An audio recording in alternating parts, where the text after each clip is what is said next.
mentioned, I was trying to be an expert in Facebook analytics, and instead of being an expert, I've basically become expertly confused. But in the time that I've had to put together basically the new changes that Facebook's put through, I've been able to at least somewhat basically understand what everything means. So this presentation is mainly going to be my interpretation of what those changes are and how I've compared my interpretations with a number of different other social media sites that do exactly this, that do a bunch of analytics. And then the second half of this is going to be sort of a walkthrough of the new interface. What it provides is different than the old interface of the Web Insights, and then also how you can navigate through it yourself on your own page so that you can look at some of these key features that we're going to show. So the first half of this will be probably 9 or 10 slides, shows you a little bit about what all the terminology means, and then we're going to move over to actually going through the web interface here at Nashville and show you how some of that functionality is possible there. And one of the first things that I wanted to explain was that, as we were just mentioning, Facebook tends to change itself all the time. And it does this without warning, and it does it without telling you that it does that. You basically find out, if you are a moderator on your own Facebook page, you've probably noticed that the admin panel has changed how it looks multiple times. That is the same thing with the Insights data. It's changed as of June 19th. And then once I was approached by Tim to actually do this, I started doing my research, and then I changed it, and then I had to change it again because not only were this layout changed, but the definitions of the terms have changed. So I basically had to start from scratch about 2 weeks ago and start doing everything over again. And just as a joke at the end there, I said, it's possible everything I show you today will be completely changed by the end of the presentation. So I'm hoping that this isn't outdated as soon as I'm done doing this. So we're going to start off with a little bit of Insights vocabulary. It is important to know that all of these terms have a page and a post equivalent. So if I was to talk about, say, how many likes that you have, the amount of likes that you have on your page is different than the likes you have on your post, and that's pretty obvious. But the first term is impressions, and impressions is basically as simple as they can get with how to be a first indicator of where your posts and where your exposure is going. And so the Facebook definition is the measure of number of times a post from your page is displayed, whether the post is clicked on or not. So an impression would not necessarily mean that it has been seen by the person that it was impressed to, and it doesn't necessarily mean that it was the only time that that's happened. So an impression could be multiple times that a particular viewer has seen it. So right off the bat, you can tell that this is a pretty raw variable, and it's probably going to be your largest variable as far as trying to indicate how far your post has gone. Then you have reach and views, and this is a little bit different because this is the number of people who have, in fact, seen your post. And so at this point, how many people have seen your post is a little bit, how do I put this? It's a little misleading because of the fact that it says views because it's actually appeared in somebody's news feed on their own Facebook page, but that doesn't necessarily people were engaged with it. That doesn't mean people have acknowledged that it's actually there. Many times, if you have your own Facebook, you probably scroll through a number of posts that you didn't really read, and the message may not have actually been received.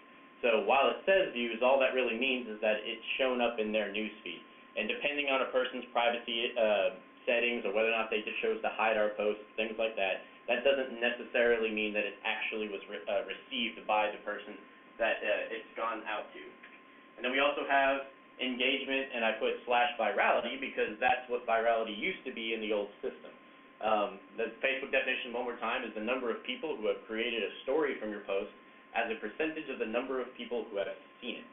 And so I like to think more in formulas and equations rather than repeating the number of people who have done this versus the number of people who have done that.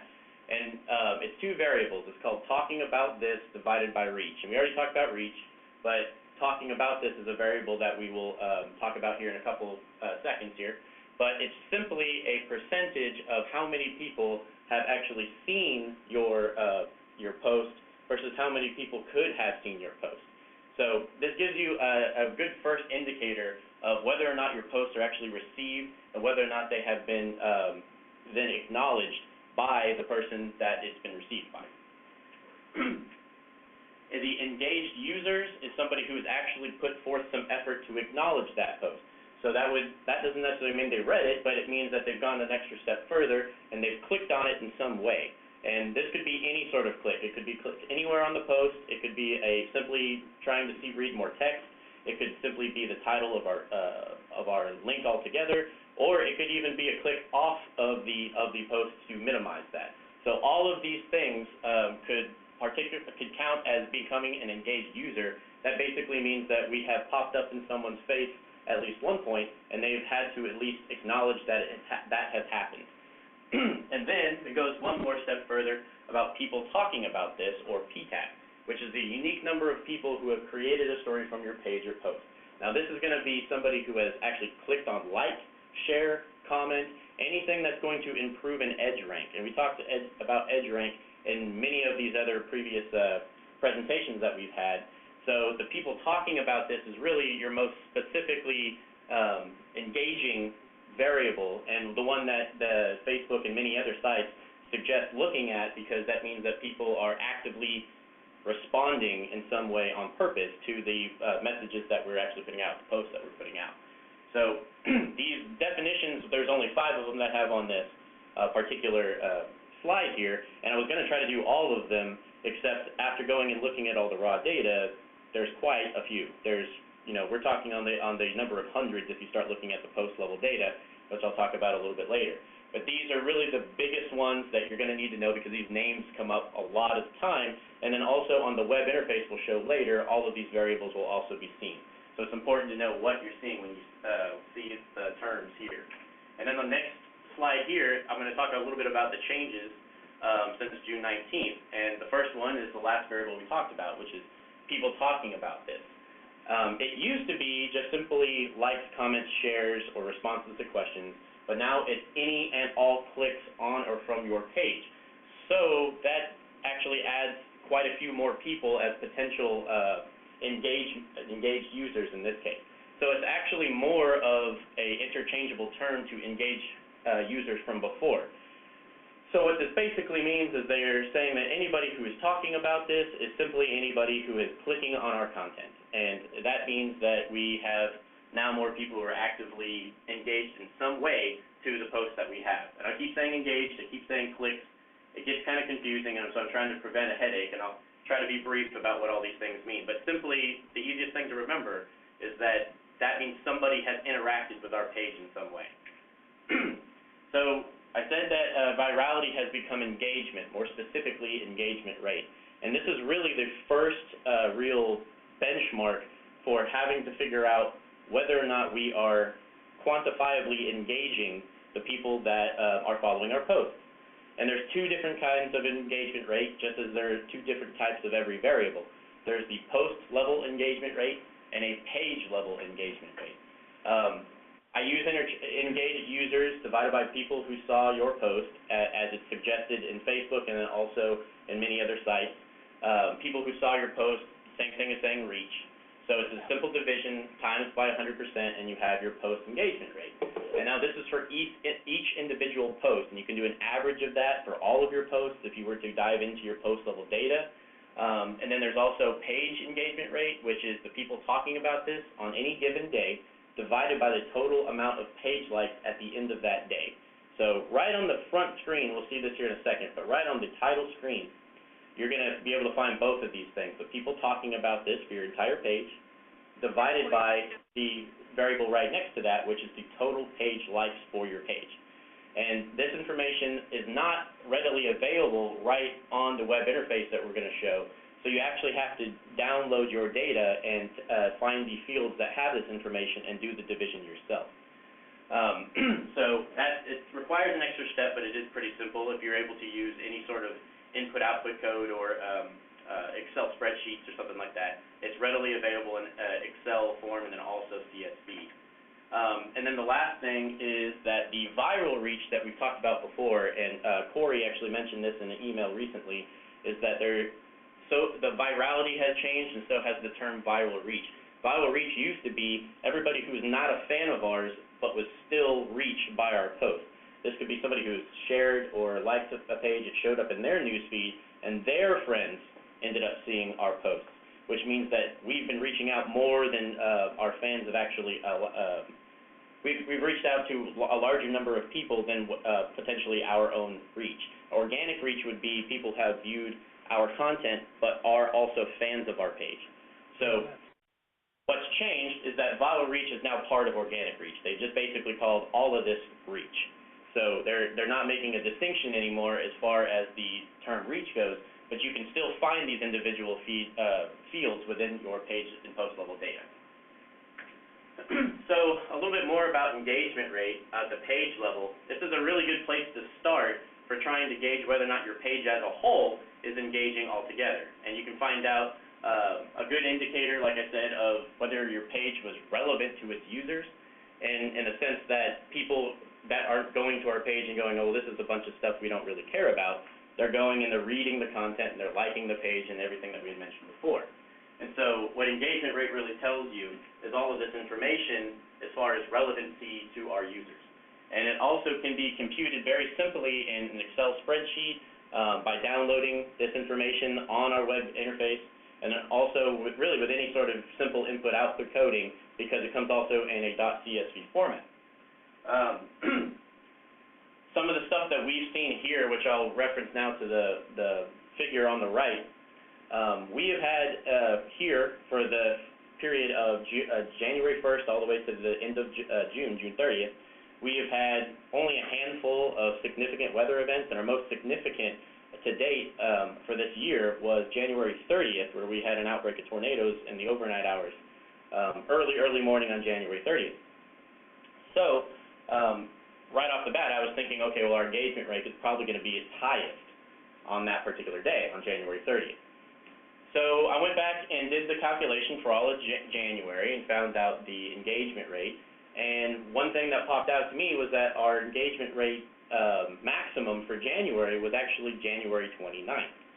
So that was a little confusing. I thought maybe I had an error in the way that I computed it, but come to find out that the majority of our engaging posts, the things that had the most interaction, the most questions that were asked, the most likes, the most shares, all happened on the day leading up to the event itself.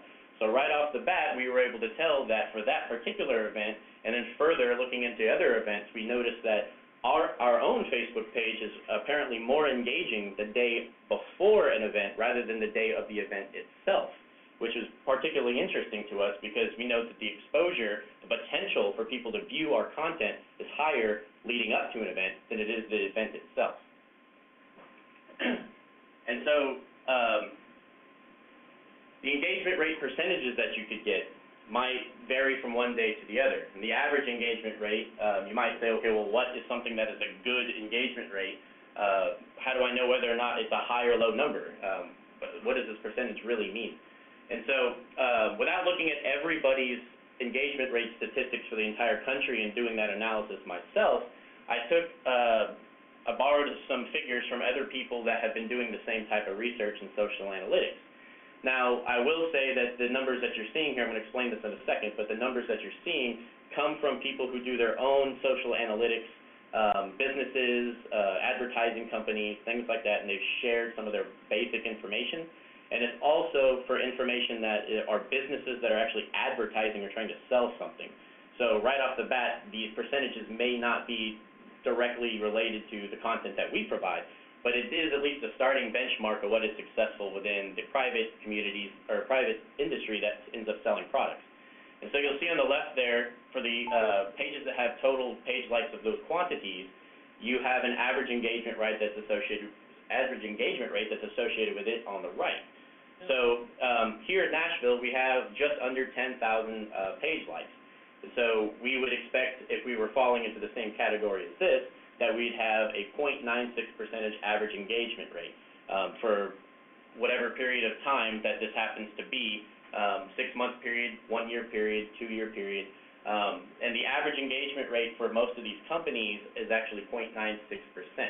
Now, when I did a calculation of our own engagement rate from the period of January to June 2013, I noticed that our average engagement rate was 2.27%.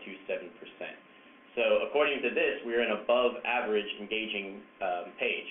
And now one of the things that I would suggest to everybody else is that you should be able to take a look at your own page level data, do this calculation, and find out what your engagement rate is. And then maybe later on we could compare office to office what engagement rates everybody else has and what one office is doing versus another to figure out what is the most engaging sort of material. And so, lastly, before we dive into the web interface, it's really a question of what can these analytics do for us. We can spend all the time doing the number crunching and figure out these trends and these cool-looking graphs, but really, what kind of outcome will these give us? What kind of information is that providing? But there's a number of things that it can do, and some of the things that you think it may be able to provide, it may not be as clear-cut, and then things you hadn't even considered before may pop out in the data. So it allows us to understand specifically what our customers' needs are as far as really what they want to see. This makes them want to come to us. So that right off the bat, you might say, okay, well, that's going to make them, if they want to see our content, then they're going to rely on our content. But that doesn't necessarily mean that. It just means that they remember the content that is coming across their newsfeed, and instead of ignoring it, they're going to actually give it a second look. And that's going to be particularly important for when we end up having a situation where we have severe weather versus non-severe weather. And when people say, oh, I remember that I subscribe to the Facebook page, therefore I should probably take a look at their Facebook page, and if I see it in my newsfeed, I want to make sure that I click on it and see what kind of information that they're providing. And it also gives you an added benefit of structuring your post to influence visibility. And by just a couple of tips that you can have, just that pops right out of the data, you can actually vastly improve whether or not you have what was used to be called viral, but it now is engaging material. So it influences the visibility of our posts, not just to our own fans, but the potential for their own friends and their friends and their friends. And really the possibility is endless at that point. So just a couple examples of the things that I mean. I got a lot of this information from various different social media analytics websites. And here's just a couple of interesting things to take away. One was that photo posts get 39% more interactions. And we talked about before that photos actually don't get as many views as status updates do, but they are more engaging, and the meaning that they get more clicks on them. Reason being is usually the pictures are a little bit smaller, so people have to click on them first of all to make them bigger, and so that's going to make them per post going to have a little bit more engagement. But then also that the photos actually start to create things like questions, things like likes, all that kind of information there. It improves your edge rank for every click that you have, and and it's also ranked based off of shares, comments, and likes, where a share is a higher rank score than a like would be, and then a like is a higher rank than a click would be. So the types of clicks that you get with photo posts change. The types of posts, what I should say is, the types of clicks that you get with photos are different than the types you would get for status updates. The second one there is that shorter posts get 23% more interaction, and the interesting statistic in that is that characters limits of 70 or less, it gets a 500% more interaction than ones that are 141 characters or more. So one thing that we do here locally in Nashville is that we have a post on our Facebook page that automatically goes to our Twitter, and because of that, we've been keeping in the back of our mind to keep our posts shorter so that it will be as visible on Facebook and as usable on Twitter. And so looks like that practice based off this information might actually end up yielding higher views and higher interaction. The third point there is that using something as silly as emoticons or smileys increases comments by 33%. Simply putting a smile at the end of your status update actually drastically improves the visibility of your post. So right off the bat, I don't see whether or not a frowny face reduces that, but we haven't been that bold yet to do that or experiment with any other emoticons. We really only stayed with the smiley ones and the winky ones for right now. So we may experiment with that later, and maybe we'd offer up one of the other forecast offices to do that. But moving forward, we have an engagement rate that's 18% higher on Thursdays and Fridays. And I think that might be something that makes a lot of sense. A lot of more people are apt to, read what's going on their social media when they themselves are going to become more social at the end of the week. We got questions get 100% more comments, meaning that questions right off the bat, by their nature, start to yield more responses because that's what's asking you. It's asking you a question, people want to answer that. But more interestingly than that is that should or would questions are 3 times more effective than how or why questions. Well, that seems a little strange, but if you think about it, should or would questions can get you a simple yes or no answer, and how or why doesn't necessarily do that. So it requires more effort for the person following to respond to that type of question than it would for a should or would question. Now, the variances in the question do not affect edge rank. The amount of response that you have will affect your edge rank score. So if you change your questions to be a should or would, then you might actually improve your edge rank on a question that if you otherwise would have worded it how or why. And then the last one there is 35% of Facebook fans like a page so they can participate in a contest.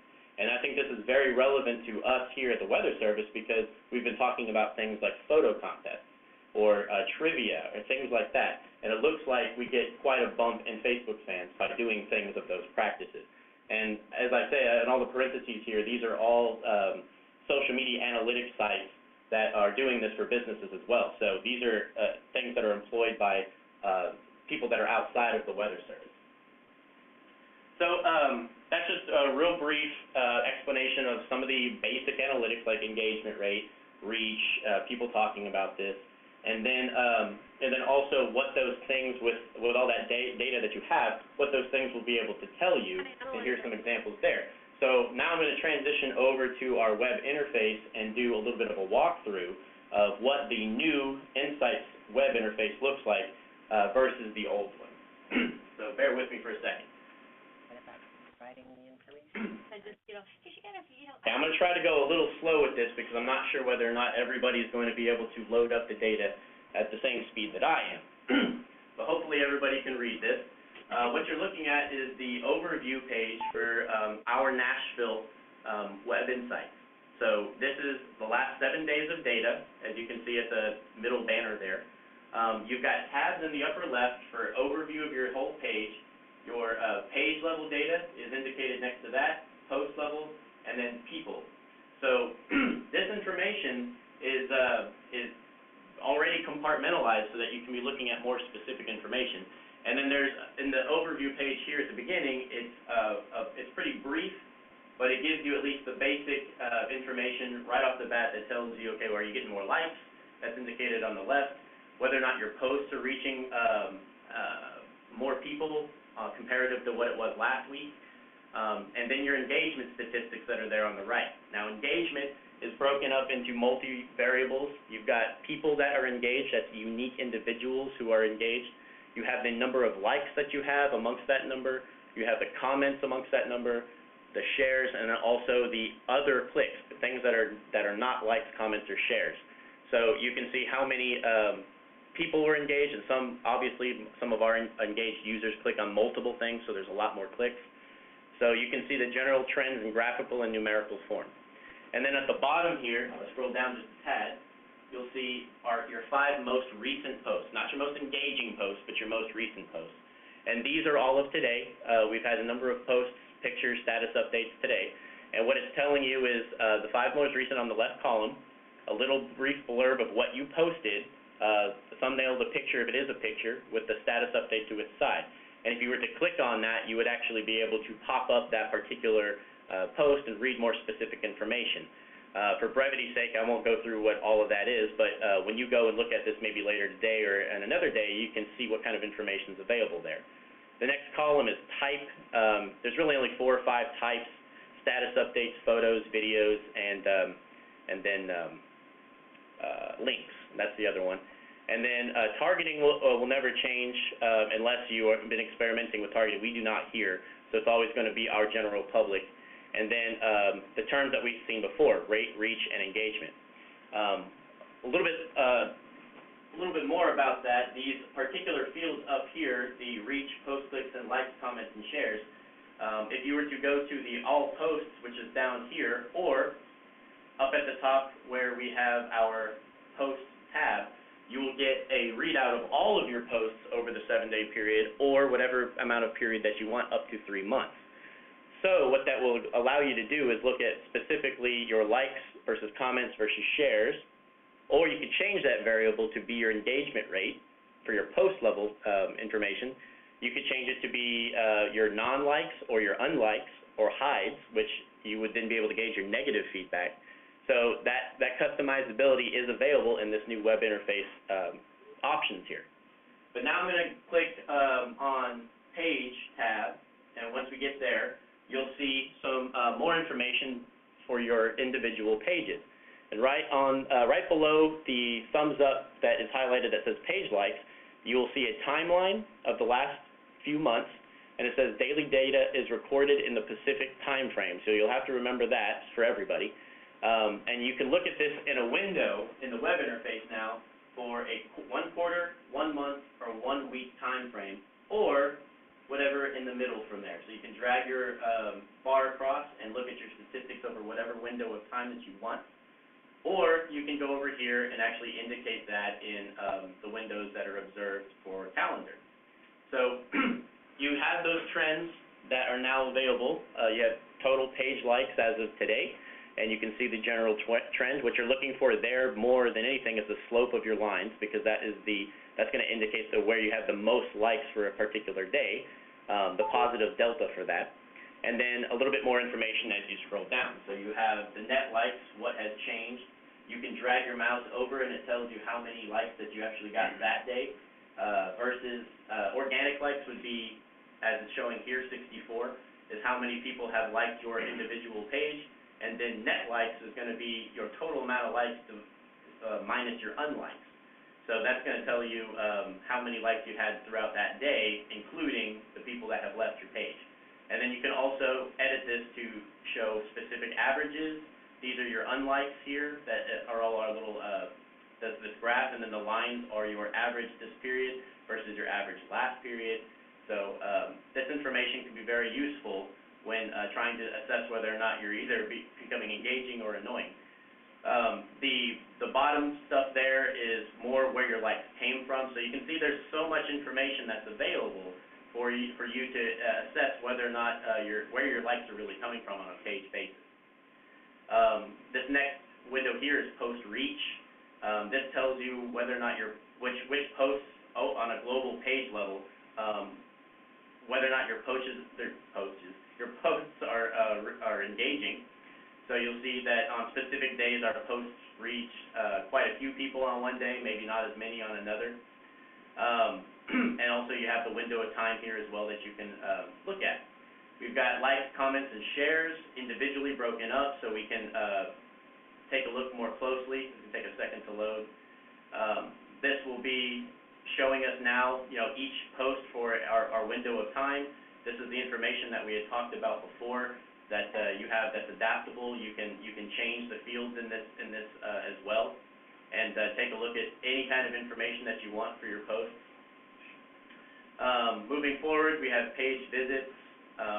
This is the kind of thing that you'd be looking at if you wanted to know whether or not your page was just clicked on and visited. So as you can see, there's a lot of information. I'm not going to look at every single thing because we would be here all day. But the things I really want to point out are post information.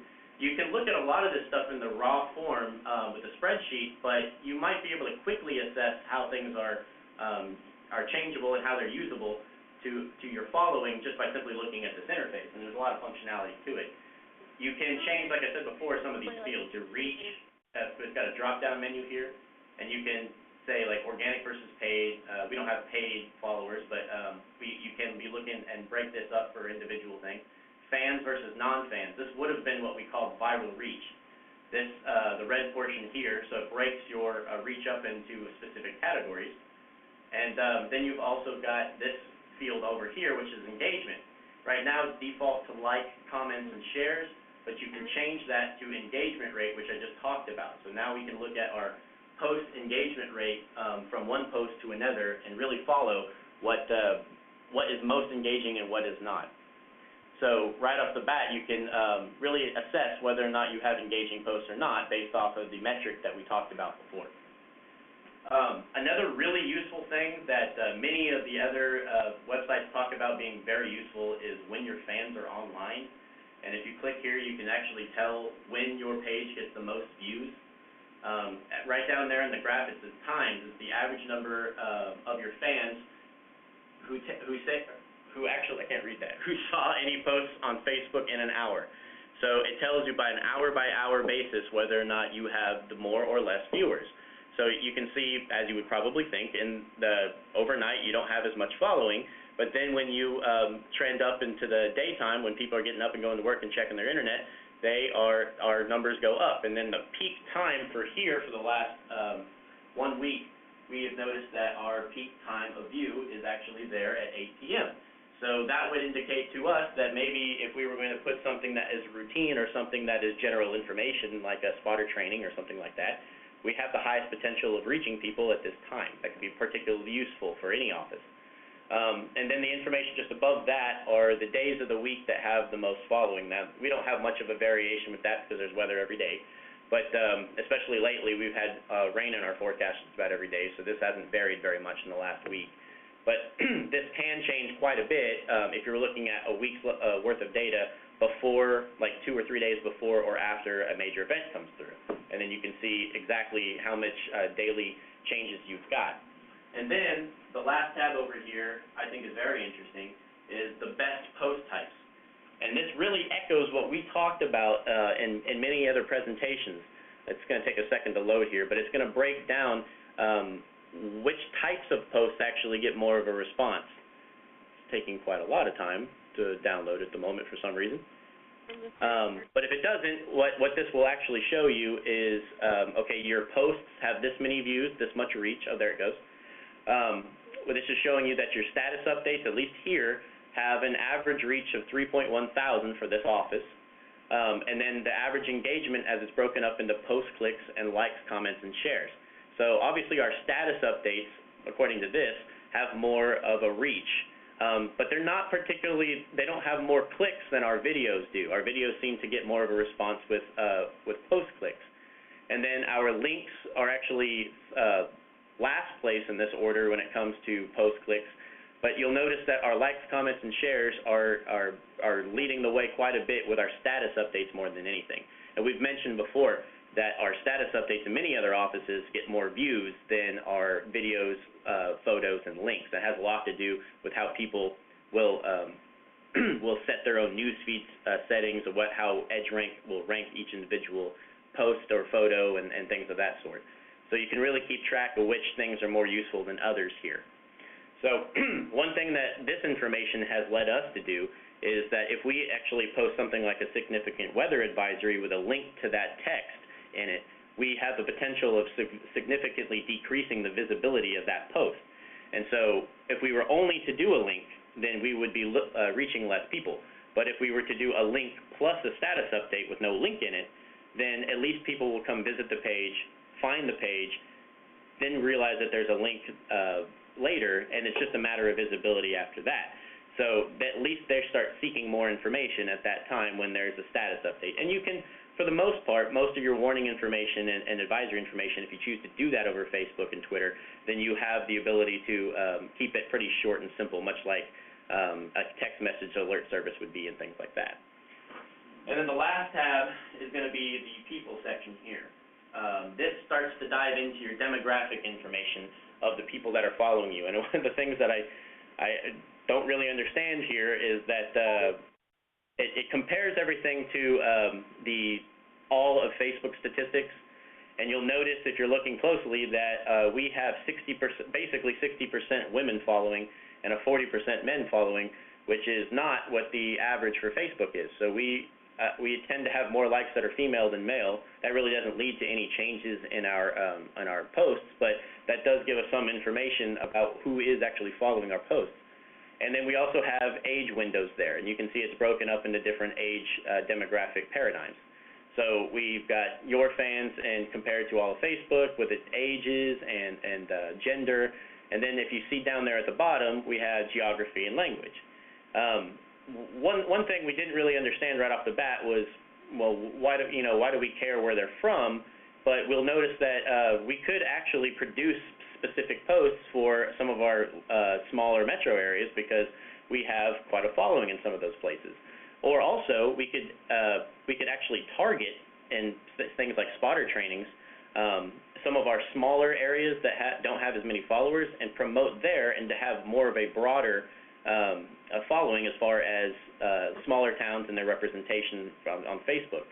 So some of your posts might be really heavily influenced by events that go on in your city. For instance, here in Nashville, we have a lot of things going on, so we may be, posting a lot of Nashville-centric type of posts, but we could actually change that if we had something going on in Franklin and there were enough followers there. That might warrant doing something like that.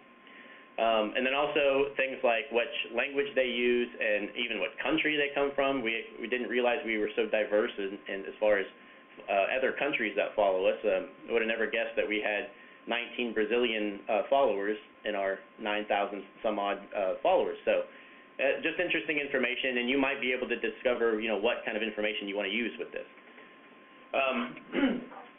Beyond that, there's people engaged over here. This breaks this down into not just our organic fans, but the people specifically who are engaged. Obviously, this is really important for us because now we know the specific demographic information of people who are now participating on our page, not just who follow it. So you can break this down and do the same things we said before, but it's the same type of information. One key difference here is that the people section of this is a 28-day period, not a week period. So you'll be looking at this information on a little bit different time scale, so just keep that going in the back of your head. And then the last thing I'm going to show on this is where you can find more data. And so if you click here on Export Data, if you want to dive into a little bit more information than that is available here on the web interface, and I didn't show everything on the web interface, a lot of it requires you going and clicking on certain things and seeing its functionality itself. For instance, I didn't dive into all the statistics that each individual post will show you because that takes a lot of loading up, and I didn't want to slow things down. But if that information isn't enough, you've got the entire database that we've had for Facebook since you started your Facebook, or actually, I believe that actually starts at July 19, 2011. That's what it says down there. You can look at all of your page level and post level data. So this is your likes and your reach, your organic reach, your viral reach. There are so many fields I don't even know what they all are. And I don't even know what they all mean, but underneath the second row of all of the data that you have explains in Facebook terms what everything actually means.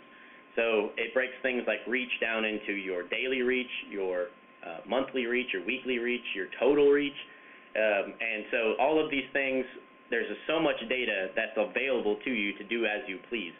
And so you can do page and post level data, you can pick your time range that you want, and you can download it in Excel or comma-separated values, which is very useful for whatever interface that you want to use to pick out this data. So this information basically is just, there's limitless with what you can really put together with it. Now, that does bring me to the last point I want to make with all of this, is that while the things I showed you, like engagement rate today, is very useful for finding basically whether or not you're engaging your users or not, you might be able to discover, and this is something that maybe we can talk about in the future with this series, is you might be able to discover some other metrics that haven't been thought of on your own, whether or not you, for instance, want to do a ratio of reach over some other variable, what demographic information that you end up finding out that's useful, or time of day information, stuff that we haven't even discovered yet because this is all very new. And I think that's a discussion that we can continue to have beyond what was just presented either today or what's shared on the internet, because it looks like you're seeing a lot of posts. If you just Google Facebook analytics, you'll find so many companies that are doing this, and they're sharing all these little tips and things like that, which I had mentioned to you before. So it's really worth going and experimenting with your data and looking at it and finding out what little tweaks and metrics that you can put together that are useful specifically for either your office or on a more global scale that we can all share. But that is essentially everything that I planned on showing today. So I can open it up. I'm sure there's a bunch of questions. I've been having questions all the way until 11 o'clock this morning, and I still have questions. So feel free to ask me. I'll try to answer it as best as I can. I still consider myself quite a novice on this, but I'll open it up to questions. Hey, Trevor, this is Tim. If you had to pick out 5 of these statistics or things that you think offices should pay attention to, what do you think I guess, what are the top 5 things that offices should be looking at right now while we're just still trying to figure this out? Okay, well, at least here, what we've obviously my answer to this is going to be pretty Nashville-centric, but what the things that I look at on a regular basis are really the reach that we have. I like to look at individual post information, so your engagement rate is something I would highly suggest looking at, and then also whether or not your posts are changing from type to type, whether or not you're getting more comments versus shares versus likes. Because when it comes down to it, all of these variables that we've been looking at are highly dependent on those things. So you want to look at your organic reach, for one, compared to your non-organic reach, or what used to be viral reach, because then that tells you how much your likes and your posts are getting shown beyond our own page, and it gives you potential for more likes. So I would look at that, and I think it would be a pretty good practice for every office to look at like their average engagement rate over the course of a month. At the end of each month, you can simply do your calculation, find out what your average engagement rate is, and then you can do a quick assessment of what months are more engaging or which ones aren't, or if you have any changes that you make in post style or post demeanor or whatever that happens to be.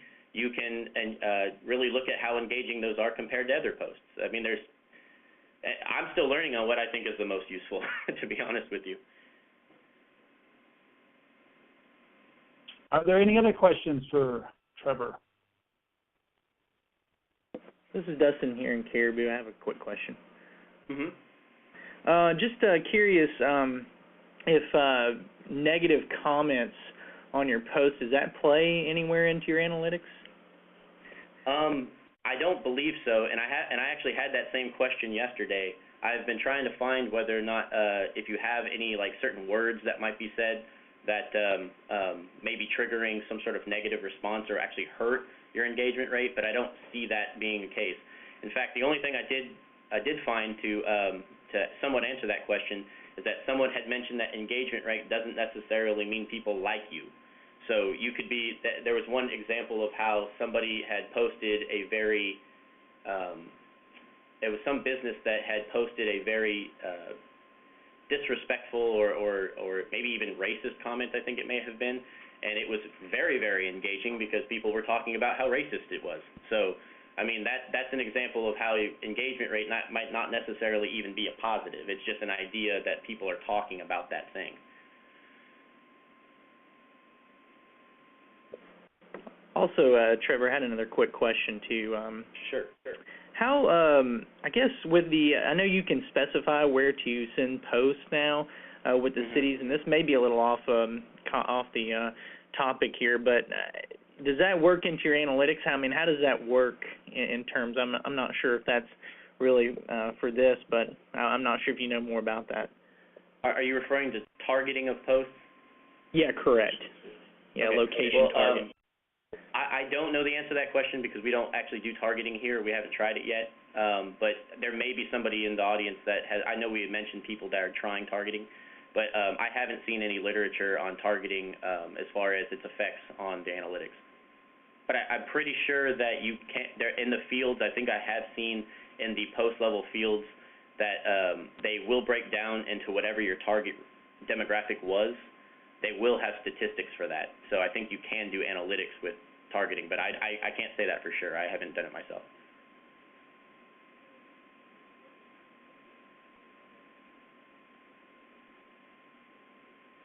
Any other questions? I know it was a lot to take in today, and Trevor did a great job of trying to pull it all together. Now, the good news is we'll make the PowerPoint presentation available, and hopefully the video will come out and you'll be able to I know that I will go back and review it to pick up on stuff that I missed. So be rest assured that I know he fed you with a fire hose, but you'll be able to go back and take it in a little more leisurely later. So are there any other questions for Trevor?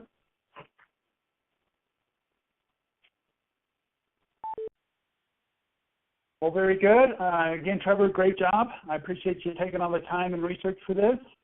And I want to thank everybody for joining us today.